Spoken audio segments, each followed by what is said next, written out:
This channel does not promote any violent, harmful, or illegal activities. All content provided by this channel is meant for an educational purpose only. Top quality और consistent performance के लिए सिर्फ silver pumps नाम याद रखना। মুখ্যমন্ত্রী এবং শিক্ষামন্ত্রীর আশ্বাসের পরেও কিন্তু পথেই রয়েছেন চাকরিহারারা। মুখ্যমন্ত্রী এবং শিক্ষামন্ত্রী তারা আশ্বাস দিয়েছেন, কিন্তু তারপরেও পথেই চাকরিহারারা। আর এবার বাংলা ছাড়িয়ে দিল্লিতে পৌঁছাবে আন্দোলনের আঁচ। বুধবার যন্তর মন্তরে অবস্থান শুরু করবেন চাকরিহারারা। আমাদের দুই সহকর্মী আমাদের সঙ্গে রয়েছেন এই মুহূর্তে। আমাদের সহকর্মী শ্রাবন্তী রয়েছেন আমাদের সঙ্গে, পাশাপাশি আমাদের সহকর্মী সুশোভনও রয়েছেন। আমি প্রথমে শ্রাবন্তীর সঙ্গে কথা বলবার চেষ্টা করব। শ্রাবন্তী, এবার বাংলা ছাড়িয়ে দিল্লির দিকে কিন্তু এই চাকরিহারারা তারা পৌঁছানোর চেষ্টা করছেন। কাল থেকে যন্তর মন্তরে অবস্থান হবে। আর কি কি তথ্য পাচ্ছ? রনিবা, শুরুতেই তোমাকে ছবিটা দেখাবো যে বাসে তারা আজকে 12টার পরে রওনা দেবেন। সেই বাসটি ওয়াই চ্যানেলে এভাবেই দাঁড়িয়ে রয়েছে, তার সামনে রয়েছেন চাকরিহারারা। এই বাসে করে তারা আজকে দুপুরবেলা যখন রওনা হবেন, তারপর প্রায় একদিনেরও বেশি সময় লাগবে পরশু, অর্থাৎ আগামীকাল গোটা দিন জার্নি করার পরে পরশু তারা পৌঁছবেন দিল্লিতে এবং তারপর দুপুরে তাদের একটা অবস্থান রয়েছে যন্তর মন্তরে। চাকরিহারারা সেখানে যাচ্ছেন, তাদের একাংশ সেখানে যাবেন, সকলে যেহেতু যাওয়া সম্ভব নয়। কি তাদের পরিকল্পনা রয়েছে সরাসরি তাদের কাছে জানতে চাইব। যন্তর মন্তরে ধর্ণা করবেন, কি বার্তা দেবেন, কি পরিকল্পনা রয়েছে? আমরা আপামর ভারতবাসীর প্রতিটা স্টেটের প্রত্যেকটা জনসাধারণকে জানাতে চাই যে আমাদের ওয়েস্ট বেঙ্গল সরকার প্রাতিষ্ঠানিক দুর্নীতির দায় আমাদের যোগ্যদের বঞ্চিত করেছে। এই অন্যায় আমরা কিছুতেই মানব না। আমরা আমাদের বিরুদ্ধে একটাও এলিগেশন না থাকা সত্ত্বেও আজকে আমরা রাজপথে আজকে আমাদের বাসস্থান হয়ে দাঁড়িয়েছে, এই কৈফিয়ত সরকারকে দিতেই হবে। সেই জন্য যাতে আমরা আমাদের পুনরায় জায়গায় ফিরে যেতে পারি, আমরা বাসে যে সিট ক্যাপাসিটি রয়েছে আনুমানিক 60-65 জন আমরা যাব এবং প্রত্যেককে এই বার্তা দিতে চাই যে এই অন্যায় কিন্তু আমরা কোনোভাবে বরখাস্ত করব না। শিক্ষামন্ত্রী বলছেন যে আলাদা করা সম্ভব এবং যোগ্য অযোগ্য আলাদা হবে। আশা করছেন সেখান থেকে কোনো সমাধান সূত্র বেরোবে? হ্যাঁ, আমরা আশাবাদী যে আমরা যোগ্যরা যারা অ্যাকচুয়ালি বিনা অপরাধে শাস্তি পেয়েছি আমরা ন্যায় বিচার পাব এবং সরকার তার সদিচ্ছা থাকলে যোগ্য অযোগ্য সেগ্রিগেশন করে সুপ্রিম কোর্টে রিভিউ পিটিশন করবে। 60 থেকে 65 জন তারা যাবেন, যেহেতু বাসের ক্যাপাসিটি সেরকমই রয়েছে।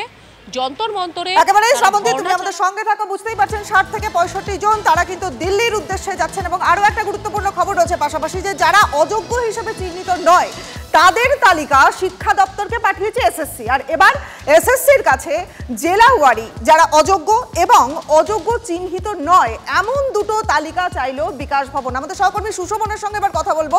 সুশোভন, বিকাশ ভবন সূত্রে কি কি তথ্য পাচ্ছ? এই যে কারা অযোগ্য নয়, এই যে তথ্যটা চাওয়া হয়েছে বিকাশ ভবন সূত্রে, এই সম্পর্কে কি জানতে পারছো?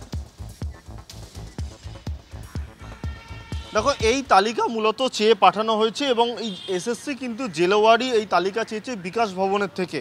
স্বাভাবিকভাবেই এই তালিকা যদি পাওয়া যায় বা একেবারে পাঠানো হলে ডিআইদের কিন্তু পাঠানো হবে সূত্রের খবর এবং ডিআইদের কিন্তু কাজে লাগানো হবে। এবং সেক্ষেত্রে কিন্তু এই যে সুপ্রিম কোর্টের নির্দেশের পর কিন্তু জেলায় জেলায় চিহ্নিত করা হবে চাকরিহারাদের। তাহলে অনেকটা কিন্তু বলা যায় যে ধোঁয়াশা একেবারে যারা চাকরি হারিয়েছেন তারাও যে কথা বলছেন, সরকারের তরফ থেকেও যে কথা বলছেন যে কোথাও একটা ধোঁয়াশা রয়েছে এবং যেটা কনফিউশন বা একটা দ্বন্দ্বের মধ্যে রয়েছে সেই বিষয়টা অনেকটা পরিষ্কার হবে। সেই জন্যই কিন্তু এবার এই যে তালিকা, সেই তালিকা কবে পৌঁছায় এবং কিভাবে তা একেবারে দিনের আলোতে স্পষ্ট হয় নিঃসন্দেহে সেটা দেখা। একেবারে সুশোভন সঙ্গে থাকো। আমি আরো একবার শ্রাবন্তীর সঙ্গে কথা বলবো, কারণ শ্রাবন্তী, এই যে যারা অযোগ্য আর অযোগ্য বলে চিহ্নিত নয়, এই যে দুটো তালিকা বিকাশ ভবনের তরফ থেকে চাওয়া হচ্ছে, চাকরি প্রার্থী যারা রয়েছেন, চাকরি হারা যারা রয়েছেন, তারা কি বলছেন? সরাসরি তাদের কাছে জানতে চাইবো যে এটা একটা নতুন ডেভেলপমেন্ট, যেখানে বিকাশ ভবন এই তথ্য চেয়েছে যে যারা অযোগ্য এবং যারা যোগ্য নয় এই ব্যাপারটা বিকাশ ভবন আপাতত তালিকা চেয়েছে। জেলা ওয়ারি একটা তথ্য চাওয়া হয়েছে। কি মনে হচ্ছে কোনোভাবে সমাধান হতে পারে? আমরা তো এই বিষয়ে সবসময় আশাবাদী, কারণ আশার আলো ছাড়া আমরা কখনো চলতে পারি না। সুতরাং দেখা যাক আগে গিয়ে কী হয়, এবং আমরা সবসময় এই লড়াইয়ে আছি এবং এই লড়াইটা কারোর একার নয়।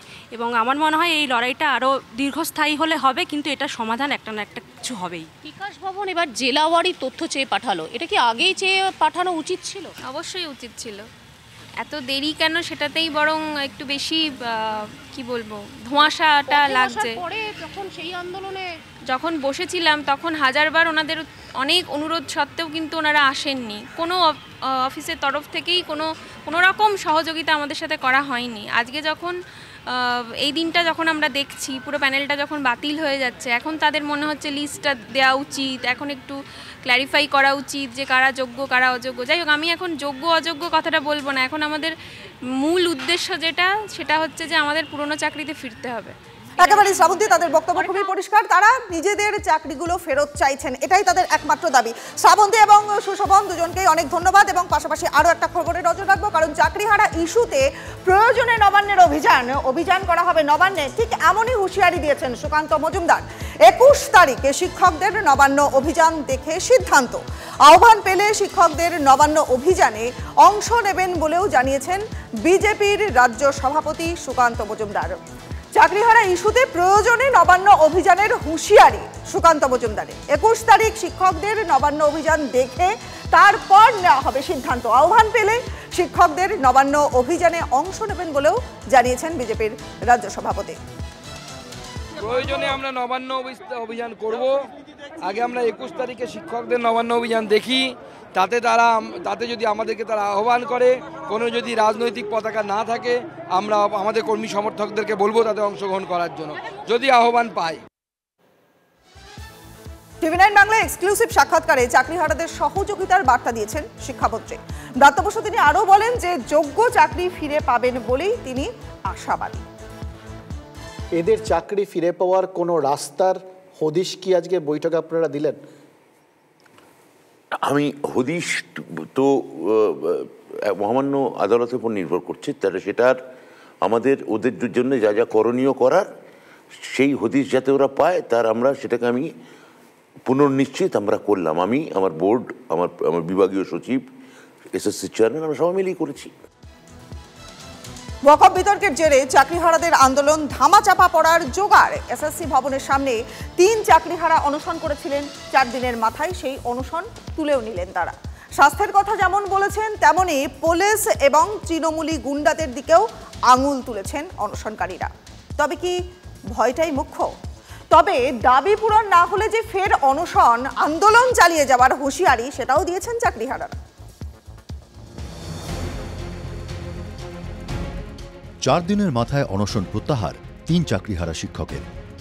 তবে আন্দোলন চলবে হুঁশিয়ারি চাকরিহারাদের। তাঁদের অভিযোগ, নানা রকমভাবে ভয় দেখাচ্ছে শাসক দল। পুলিশের বিরুদ্ধে অসহযোগিতার অভিযোগ তুলেছেন আন্দোলনকারীরা। এখানে তৃণমূলের গুন্ডা বাহিনী আসছে, ফায়ার টয়লেট বসাতে দিচ্ছে না, এখানে কেউ জল দিতে চাইলে তাকে জল দিতে দেওয়া হচ্ছে না, কোনো রকম সহযোগিতা। এখানে একটা বিছানা চাদর টাঙাচ্ছি, টানাতে পারছি না, বিছানায় পেতে কিছু একটা পেতে বসতে পারছি না, হাসপাতালে যাব, আমার গত রাতে অসুস্থ হয়ে পড়ি, পুলিশ কোনো সহযোগিতা করেনি। সুপ্রিম কোর্টের নির্দেশে 26,000 চাকরি বাতিল হয়েছে। এই প্রেক্ষাপটে চাকরিহারাদের দাবি, দ্রুত যোগ্যদের তালিকা এবং ওএমআর শিটের মিরর ইমেজ প্রকাশ করতে হবে। বুধবার রাত থেকে এসএসসি দপ্তরের সামনে অবস্থানে বসেন চাকরিহারা শিক্ষকদের একাংশ। চতুর্থ দিন সেই অনশন প্রত্যাহার করে নিলেন তারা। চাকরিহারাদের সঙ্গে শুক্রবার বিকাশ ভবনে শিক্ষামন্ত্রী ব্রাত্য বসু বৈঠক করেন। শিক্ষামন্ত্রী জানিয়েছেন, 21 তারিখের মধ্যে আইনি দিক খতিয়ে দেখে 22 লক্ষ চাকরি প্রার্থীর তালিকা প্রকাশ করা হবে।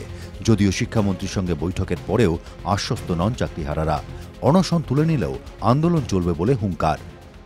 1 তারিখ থেকে আমরা টানা 7 তারিখ পর্যন্ত, 1 তারিখ থেকে 7 তারিখ পর্যন্ত ওয়াই চ্যানেলে আমরা রিলে অনশন চালাবো। 1 তারিখ থেকে 7 তারিখ থেকে আমরা টানা আমরণ অনশনের দিকে যাব এবং গণ অনশন। এই পরিস্থিতিতে বিস্ফোরক দাবি করেছেন দিলীপ ঘোষ। তাঁর দাবি, চাকরিহারাদের ধর্ণা মঞ্চে দালালরা বসে আছে। কিছু লোক সেখানে দালালরা বসে আছে। আমাদের জাস্টিস গাঙ্গুলি, যিনি এই লড়াই কোর্টেও লড়েছেন, এখনও লড়েছেন, তাকে গোব্যাক বলা হচ্ছে।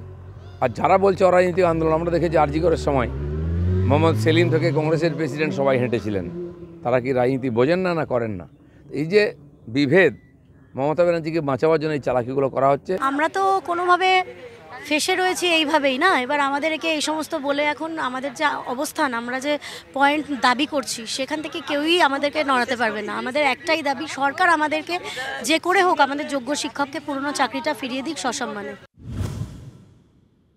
নকশাল নেতা CPI-ML তাদের প্ররোচনায় পা দেবেন না। রাজ্য সরকার তাদের নেতা বানিয়ে আপনাদের মধ্যে বিভাজন করার চেষ্টা করছে, এই প্ররোচনায় পা দেবেন না। আমাদের প্রায় 13,000 জনের একটা টিম, সেই টিমটা কিন্তু পুরোপুরি অরাজনৈতিক।